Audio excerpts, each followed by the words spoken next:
confirmed to be out in health and safety protocols. He's out for the 12 Fantastic. days, which rules him out for this round. That's good news. That's good news. I needed a reason to drop him, so...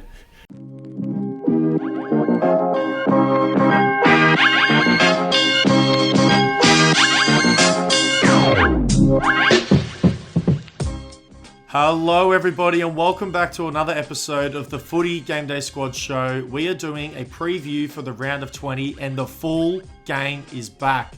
Guys, welcome. It's lovely to have everyone here. It feels nice. It feels like family. It feels like we're back together. It's like Christmas time. We're around the table. We've got some Baileys. You got a nice little roast going. This is nice. It's family. Yeah, it is good to be back. Spot on, mate. It is good to be back. I don't know how long it was since we were all back here together, but no, I'm excited. Exciting round of footy coming up. Lots to talk through. And it's nice to have us all here for Lock of the Week this week because it's a very, very special week for that. So I can't wait to get to that. Hey, don't you spoil anything there, mate. You look at that cheeky smile on him. But guys, if you don't know what we're here for, or because we are here because of Gameday Squad, Australia's first and only fantasy game utilising blockchain technology. If you're not sure what we're about, it's quite easy. Go down below in the description, click on the link and everything is there so you can find out what is going on and what we're talking about. But how we start off this show, as always, is with Kerm's weekly news. Kerm's going to fill us in on all the ins, the outs, and people to watch. So, Kerm, take it away, brother. We got some big names this week too, guys. And the first one might be arguably the biggest of them all. So, Nat Fyfe is missing with a hamstring complaint, which is a massive out for Freo as they hit some good form.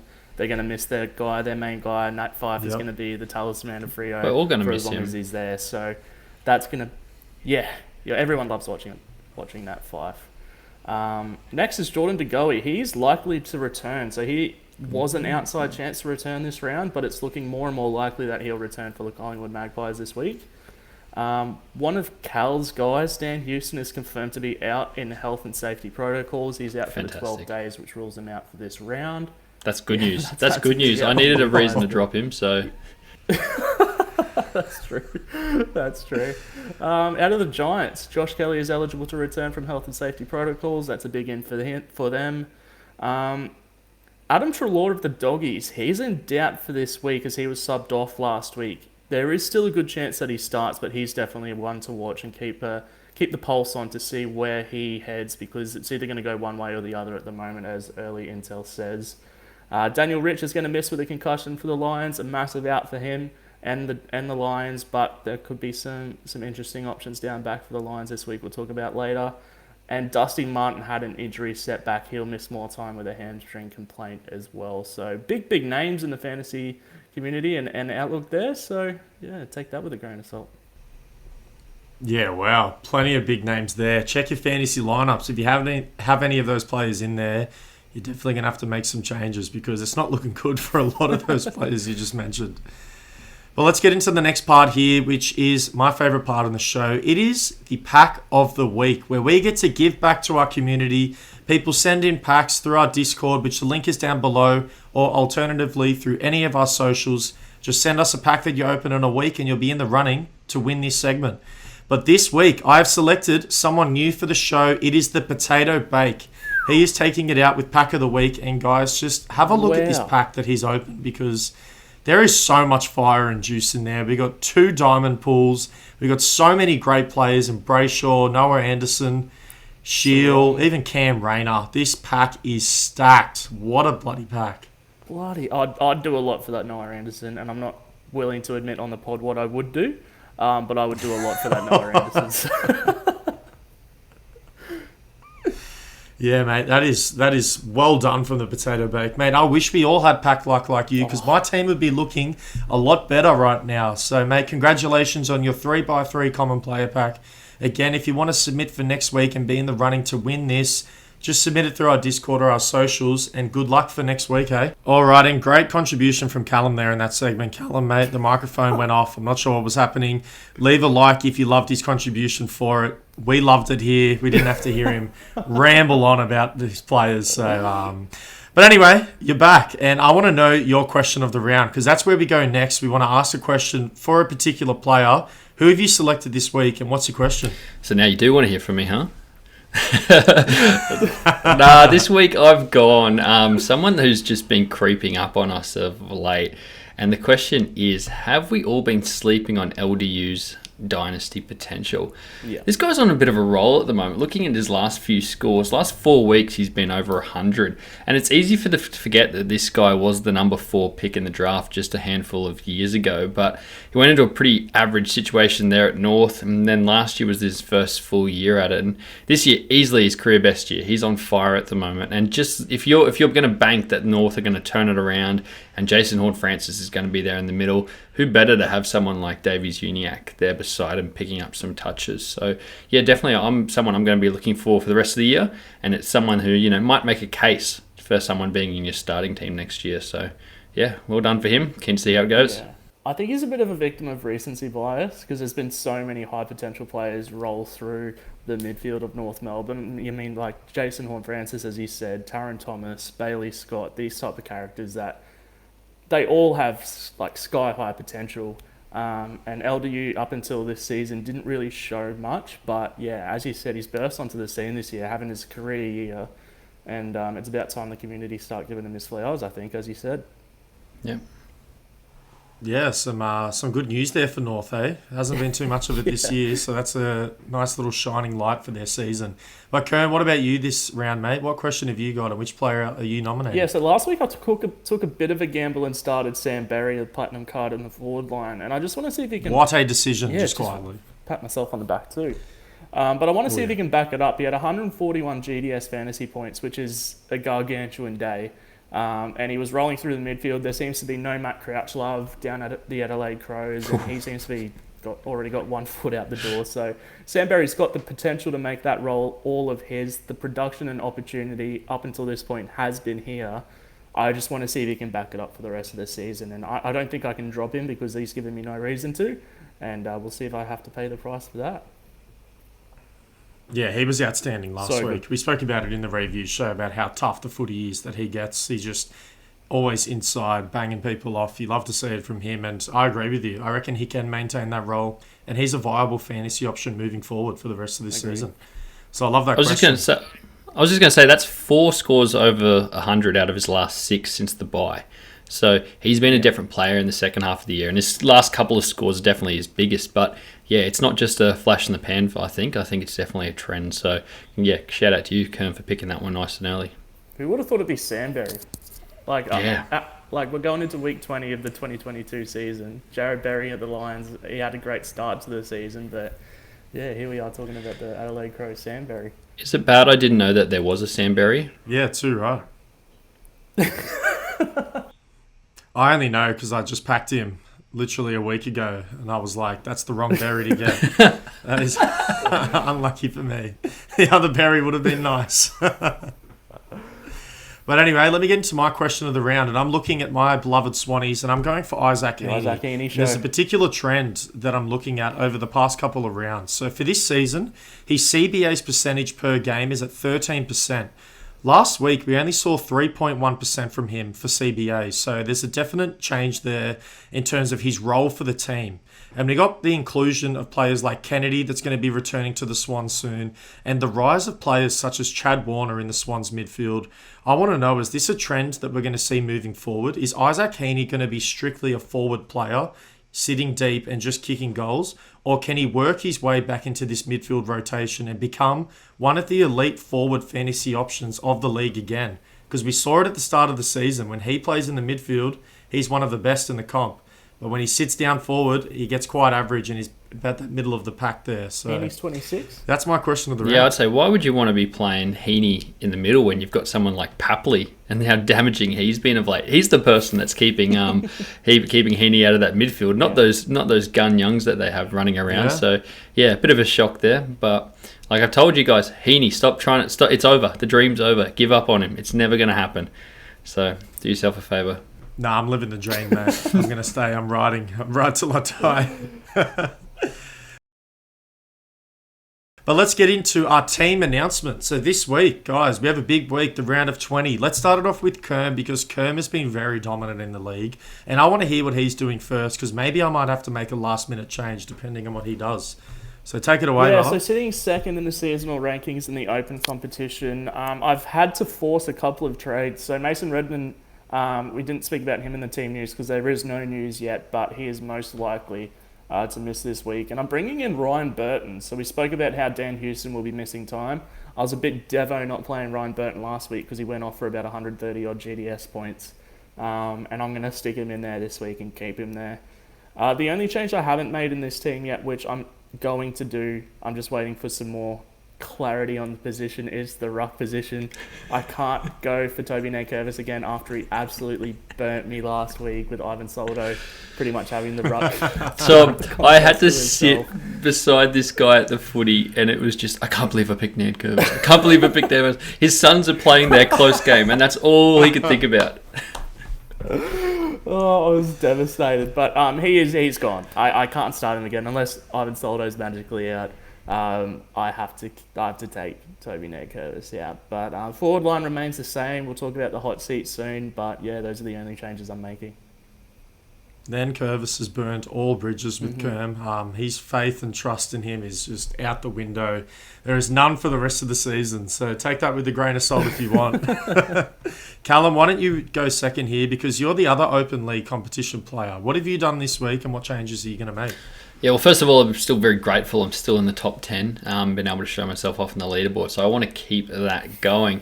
But a couple of my outs that you spoke about earlier, Kerm affected me. So I have Rich out and I've got Houston out. So there are a couple of forced changes. So down back, I'm bringing in Hewitt for Rich.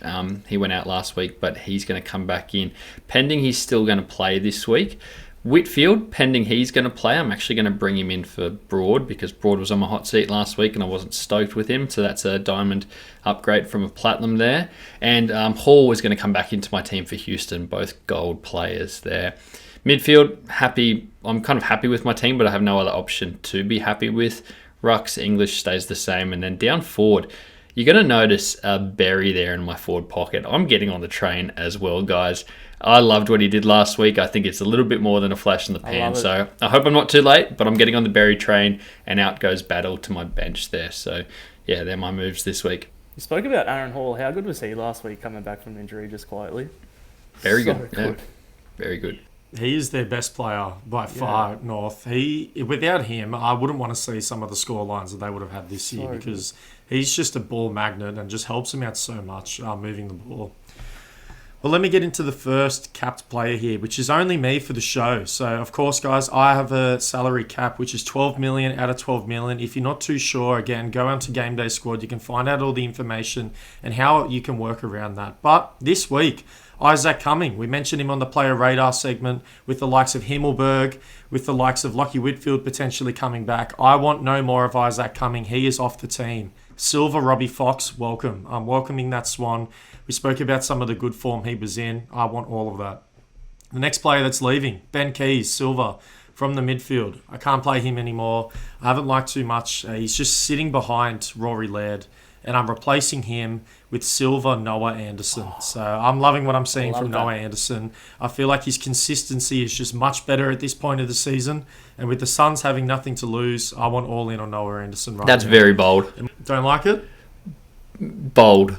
I'm not going to say I don't like it in case it comes back to bite me, but brave from you.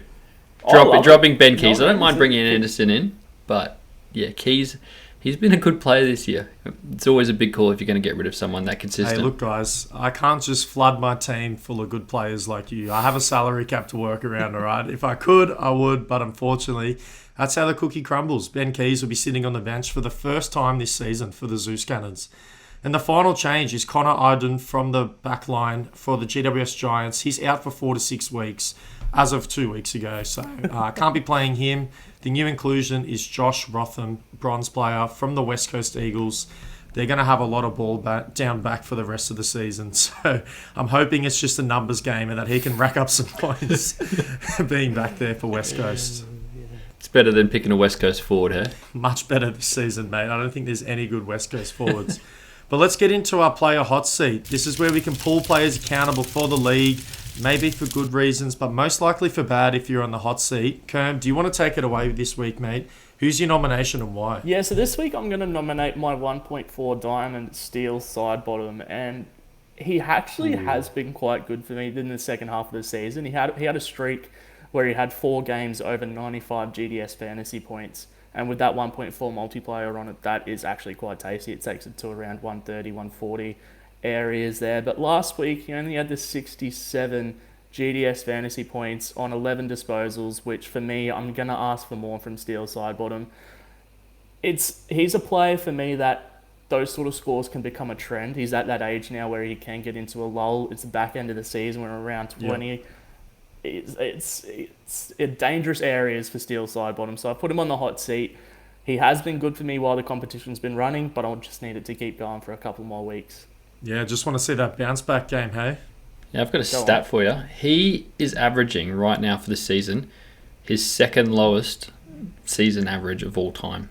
Lowest being his rookie year. Yeah. So he's going to be 32 by the start of next year. So if they're not a dynasty prospect and they're not hitting the win now button, very, very dangerous assets in our game. So yeah, watch out, Steel. When that D-list or the transfer market or the D-list feature comes into the GDS platform, he might be someone who gets a workout on that, I think. Yeah, for sure. Callum, take me through your hot seat selection this week, mate. Who are you putting on? Taking a different approach this week. Couldn't think of one individual person. So what I'm going to do, and you can see there, I'm going to throw my whole defender group, anyone that's not playing in my team at the moment that is sitting there on my bench, I want to throw them in because I haven't been happy. You can see I've made 3 changes to my defenders this week, but none of them I felt good about. Maybe Hall I felt good, but it was, he's been a bit inconsistent as well. So Rich, Bowie, Broad, Lukosius and Houston, can any of them lift? Can any of them make me feel comfortable about actually playing them in my team week in, week out? Yeah, I desperately need it. So please, someone. Because what I'm doing is not working. Putting individual players in there isn't working for me. So I'm going to start roasting the 2s and see what I get. Yeah, guys, leave a like for some better backline fantasy luck than Callum on the video. Of course, subscribe to the channel if you're new around here. Yeah, that's stiff, mate. I feel sorry for you, Neil. Yeah, don't be. What have you done, though? You're normally pretty feisty on your hot seat. Yeah, normally I do have a feisty one, and I'm going to keep that theme this week. And I've made a last-minute substitution out of respect for one of the boys on the show here. This week, I'm throwing Toby Nankervis onto the hot seat. I actually have his platinum card, and I've been pondering for a while, should I be putting this card into my team? Absolutely not. If you look at last round, he got well below his average, nearly half of it. We mentioned before the inclusions of other rucks at Richmond, and that's just affecting his role so much, having to play more time up forward and not getting his regular hitouts that he's used to over the past couple of weeks. So I'm really off the Toby Nankervis train. I'm rising for Kerm. Cost him this top spot in the league. That's a bit of speculation, but we think it did. And his week could have been much better without him in the lineup. So No, I appreciate that, honestly. Nankervis is... I didn't even want to talk about him. I'm you did Saturday night? Now, just thinking about it. It's all I could think about. I'm sitting there at the game, watching my boys. Took Miller's out there. He's beautiful. Couldn't take my eyes off him. But Nankervis was just playing on my mind the whole time. And I'm thinking, someone surely got to talk about him on the hot seat. So thank you for that, Tom. Nah, you're right, mate. Nankervis has plenty of real estate in your head right now. I'm really sorry for you, brother. Hopefully we can change that over the next week. He's out of the lineup now, so hopefully you can be freed from Nankervis. Well, let's get into our next part here, and this is Lock of the Round, and this is why Callum had his cheeky grin on from the start of the video. He's very excited to talk about this, but let me give you a quick and recap you can of see happened. why. Yes, we've had a leaderboard change this week. On the top, at 9 of 17 selections, 1,030 points is yours truly, Callum, on the show. Mate, congratulations. You've finally taken the top spot back. Yeah, thank you. I told you it would happen. Now I've sort of been playing with my food a little bit here. So, yeah, I'm just going to finish it up now over the next couple of weeks and put this, beyond reach. So, very excited. Yeah, I'm calling cap, mate. You can take that cap off. You are inside right now. You don't need to be wearing that. But let's move on. 9 out of 17 in second place with 994 points is Kerm. And sitting there at third is myself. 7 out of 17 selections, 820 fantasy points. But this week is an interesting week because there's only one correct selection in between you two. Only 36 points splitting you, which is quite spicy. That is very easy to make up. All it takes is one little mistake, and that leaderboard is going to be flipping again. So why don't we go to the top spot this week? Let's go to Callum first. Callum, what's your strategy? Who are you selecting, and for how many points? Well, firstly, just want to call out big thank you to Jack Steele. I think I put him down for 120 and he got 174, so that was quite easy and a fun afternoon watching him on Sunday. Very, very easy. I'm gonna scare you a little bit here, Kerm, because I could play the Bond, I could play Andy Brayshaw, but I'm going to save those big boys, and I'm actually going to go with a bit of a more favourable matchup this week and go with your boy Tom, Chad Warner. We've spoken about it a little bit more over the last few weeks. He's really starting to jump into that pack of really gun players. And I'm going to pick him. He's got a favourable matchup against GWS. Even though Giant season is over and the Swans should win this comfortably, I still think they'll be up for blood to avenge last year's elimination final loss. That one stings until you can, make up for it in final. So I still think that'll be a big win for the Swans, and I think he'll be a big part of it. But I'm going to drop it a little bit. I'm only going to put him in for 105 points just to test out Kerm a little bit. So yeah, locking that one in. Playing with his food there. As he said before, I see how it is, hey? Very low score. Wants to play it very safe this week. Not willing to drop any points. Smart move, though. Sitting on top, that's all you need. A couple points, keep your margin. But Kerm, let's flick it over to you, mate. You're chasing, as we mentioned, 36 points behind. Which player are you going to nominate this week and for how many points?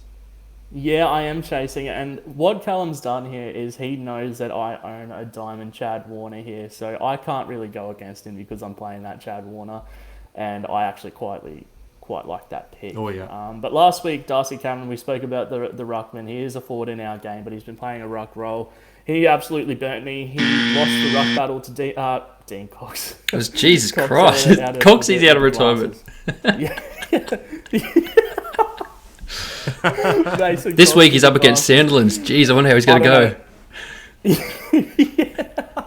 But no, Darcy Cameron, he lost his ruck position to Mason Cox, of all people, and burnt me for just about his worst performance of his career in a fantasy sense. So he is dead to me as well. This week I'm actually going to go with Kadeem Coleman. We spoke about Rich being out for the Lions, and I think I'm going to take Kadeem Coleman to continue his ascent in the back line of the Lions. So I've got him down for 115. Fingers crossed. It might be a bit of a jinx for him. So if you're starting him, just, maybe take what I'm saying into account. But yes. 115 for Kadeem Coleman. Fingers crossed. Be warned. Kerm has warned you. Take it how you see it. But that's smart, mate. 10-point margin there with the score if both of you hit, which will close that gap even a little bit further. But I'll flick over to me and what I'm going to do this week. And there's been a common theme that's been working for me in this segment. And it's players that I'm calling up to my team is nominating for lock of the round and doubling down on their performance. I'm doing the same thing this week with Ben Keys out and Callum with his jaw nearly to the floor over that decision. I've subbed in Noah Anderson. So I'm calling upon Noah Anderson to give me 120 Gameday Squad fantasy points, and I'm feeling good about this one. If you've seen the recent form he's in, that should be absolutely no issue for him this week. So I'm backing him in for 120. I'm hoping he can get it done, and to be honest, I'm hoping both of you lose, and I can close that margin and get back in this race. I want to know, you said it's been working for you, but you're coming last, so I don't know if that's what you're aiming for. But hey, if that's your goal, third place still gets you a bronze medal. So you keep going for you. Mate, I picked Rory Laird. I picked Zach Merritt. That's all I'm saying. It's working. And at the tail end of the year, don't fumble the bag now, mate, because it'll come back to bite you. But anyway, guys, I think that's going to do us for another episode of the Footy Gameday Squad show. Thank you so much for checking in with us this week for the round of 20, previewing everything. Is there anything you guys want to leave the listeners and viewers with today? Let's get Gameday ready for round 20. I just want to say, back me up. Dropping keys is going to come back to bite Tom. So let me know in the comments if you agree with that one. Ooh. I might even reach out to you and give you a free pack if you're lucky. Good luck, everyone, in the week of 20. Catch you later. Stay game day ready.